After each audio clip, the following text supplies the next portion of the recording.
Basically, just going to advise that it's adult content, and we're all adults, so we'll just go from there. Good evening. I want to thank the Ubuntu Center of Chicago for inviting me to participate today. I appreciate the celebration of who we are and your efforts to continuously edify, affirm the Black LGBTQ community. This journey of accepting and celebrating self is ongoing. My personal journey sometimes takes me out of what can be a hard reality into the safety of fiction. A safe space from which I can examine what is real and pursue my place in it. As I tried to figure out what it means to be black, gay, Christian, and a man, I was introduced to the character of Lee, and I present him to you. I am a man. If a man takes care of his family, I got that covered. As a kid, I took every odd job I could find to help mama and my little sisters. I'm a hardworking man. Sorry, phone a second. I'm a hardworking man. I worked my way through college. I'll kill you in the classroom and school you in the back on the court. I'm an educated, diverse man. I've had my share of trim, probably took some of yours. I ain't got no time for love. I like my hoes in line, my car's fast, and my bike's chromed out. I'm a fast moving, pipe lane man of means. You won't find me in your church unless mama drags me by the ear, but on occasion you might catch me on my knees in prayer. I am a God fearing man. I'm a man's man. I do all the things a man does. I have always fit the bill until things got weird between me and my frat brother. We always did guy shit. Playful jabs at each other's arms and chests, knocking each other around, slapping each other's ass on the basketball court. But then this nigga started pulling some gay shit.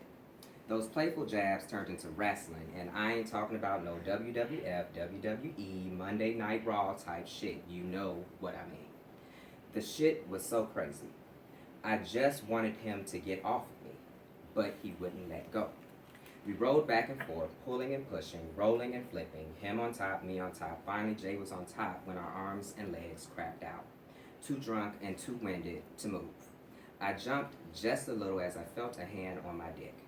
I opened my eyes and looked down to Jay. Look, he said, I can back off or you can lay back and bust a grape nut. He rubbed a lazy thumb over my mushroom head. I closed my eyes, relaxed while Jay started stroking my shit. My boy was giving me a hand job and the shit was great. I was gone by the time Jay started using his mouth. My hips rose and fell in time with Jay's soft lips. My head exploded. We kept our business. We'd be all over each other under the sheets at night, but then up running 3 miles every dawn. Jay taking me on road trips to gay pride weekends, buying me shoes and stuff, telling people I was with him. He was like my boyfriend, but I wasn't about to be the female. Jay always sensed when I was tripping about stuff like that. He told me wasn't trying to make me feel like a bitch. It seemed like every 5 minutes something new was going up my ass, but it was Jay. He made it all good. Hell, the day Jay finally slipped me some dick, he immediately stretched out and invited me into his ass, letting me know that I could be the man too. That worked for me, so I stopped trying to figure it out. I was just going with the flow of fucking my best friend and loving it, and then one day he disappeared.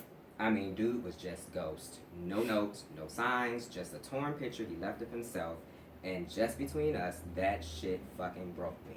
I cried like some broken-hearted female. Dropped out of college, moved back in with my mom like the average 20-year-old brother on the block. Life was just fucked up, and there I was, feeling like a bitch.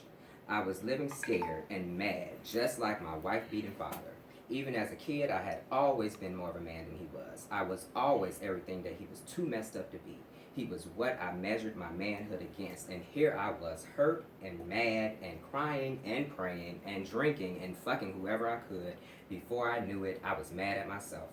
I started to pull myself back together. I got back in school, working all the way through.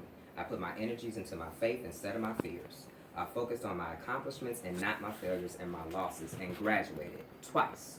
I looked at my life and it was good. And I celebrated. I celebrated finally becoming the man I always wanted to be. The more I celebrated, the more bonds of brotherhood formed around me. God even blessed me with a father, a man who didn't just donate DNA. He died leaving me his legacy, teaching me what love is and that love is drawn to celebrations.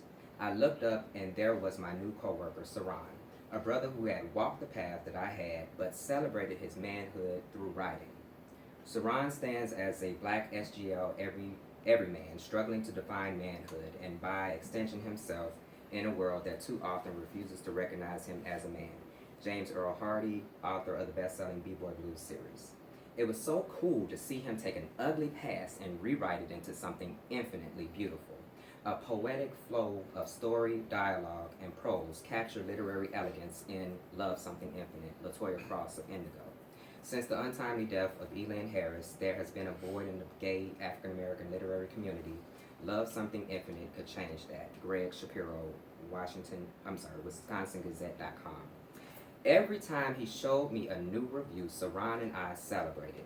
The ease of our time together felt familiar, and that was when I noticed it. In the midst of celebrating, I found myself open again, and love had sneaked in from behind. Thank you.